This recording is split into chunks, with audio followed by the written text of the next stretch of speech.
In this video, I'm going to show you how easy it is to align an ETX125 telescope. This is the same procedure for Alt-as alignment in most of all of the Meade ETX lineup of telescopes. I'm going to go ahead and start a stopwatch so we can know exactly how long this took. You first turn on the power here. I happen to be using a lithium battery power pack down there underneath the telescope.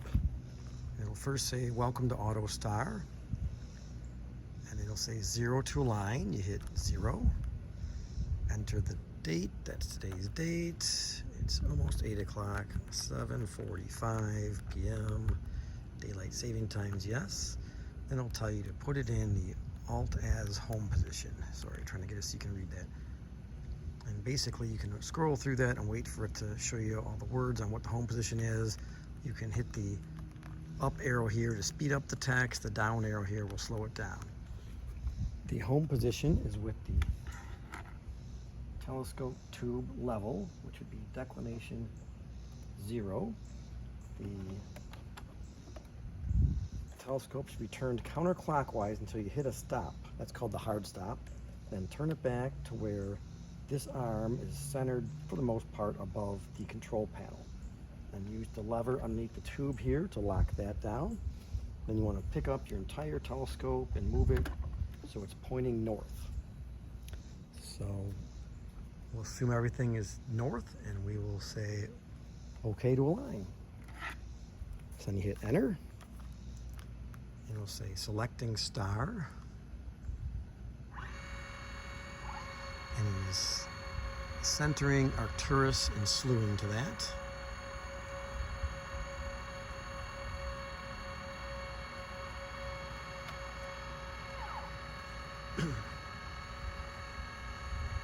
Apparently my dog wanted to be in the photo shoot too.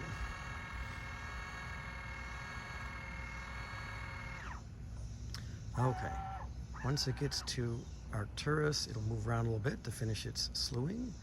And then it will say, center Arcturus and press enter. So you look through the eyepiece, make some little adjustments, left, right, up, down, until you saw Arcturus was centered. First you can use the finder scope, the little scope down here on the left, and then use your main eyepiece to get it right in the center.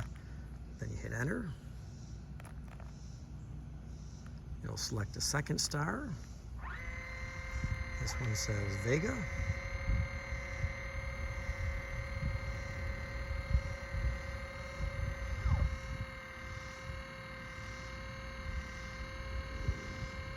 And it'll do the same thing. It'll slew to Vega. It'll try to get it centered.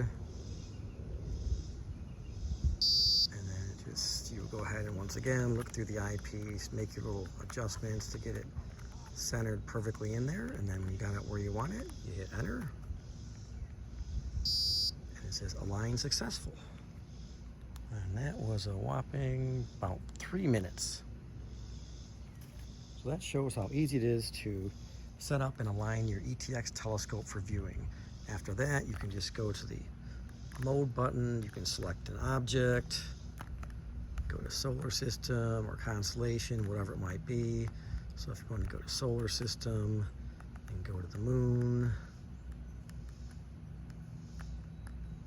you find moon, you hit enter, calculates where it is, you say go to, and it'll tell you if it's up or not. It rises at 2 a.m. So that one's not up right now. Otherwise it would slew to the moon and you would be there. Now let's say that it did just slew to the moon and you happen to get there and you got it centered and you're like, oh, it was off a little bit. So you had moved it around a little bit, got it centered. You can hold down, just gonna get rid of the glare here. If you hold down the enter key for a couple of seconds and then let go, it says moon, enter to sync. Hit the enter key again, and then it's synchronized on that object. So whenever you move to an object in the sky and it's off a little bit, use your arrow keys to move around, get that object centered, hold the enter key down for a couple seconds, let go until it says enter to sync, hit enter again, and it'll be synced up. That's how to easily enjoy a night of viewing objects with your ETX telescope.